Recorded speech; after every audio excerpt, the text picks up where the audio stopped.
നമസ്കാരം. രാജ്യത്തെ ഞെട്ടിച്ച ബാങ്ക് കൊള്ള കർണാടകയിലെ ബാങ്കിൽ നിന്ന് 52 കോടി രൂപയുടെ സ്വർണം കൊള്ളയടിച്ചു. വിജയപുരയിലുള്ള കാനറ ബാങ്കിലാണ് വൻ കവർച്ച നടന്നത്. മെയ് 23-നാണ് സംഭവം നടന്നതെന്നാണ് വിവരം. ബാങ്ക് കൊള്ളയിൽ രാജ്യത്തെ തന്നെ ഏറ്റവും വലിയ ബാങ്ക് കൊള്ളകളിലൊന്നാണിത്.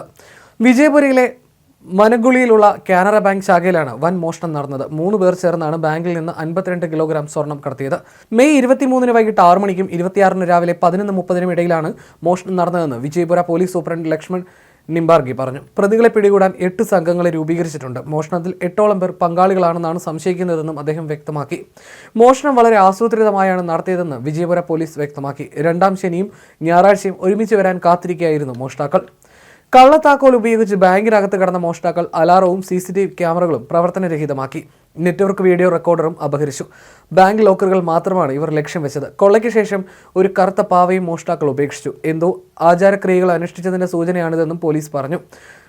കർണാടകയിൽ ഇതിനു മുൻപും വലിയ ബാങ്ക് കൊള്ള നടന്നിട്ടുണ്ട്. കഴിഞ്ഞ ഒക്ടോബറിൽ ദേവനഗരി ജില്ലയിലെ ന്യാമതി പട്ടണത്തുള്ള SBI ശാഖയിൽ നിന്ന് 13 കോടി രൂപ മൂല്യമുള്ള സ്വർണ്ണമാണ് അന്ന് കൊള്ളയടിച്ചത്. സംഭവത്തിൽ പിന്നീട് 6 പേർ അറസ്റ്റിലായിരുന്നു. ജനുവരിയിൽ മംഗളൂരുവിലെ വ്യവസായ സേവ സഹകാരി സംഘ ബാങ്കിൽ നിന്ന് 12 കോടിയുടെ സ്വർണവും മോഷണം പോയിരുന്നു. ഈ കേസിലും 6 പേർ അറസ്റ്റിലായിരുന്നു.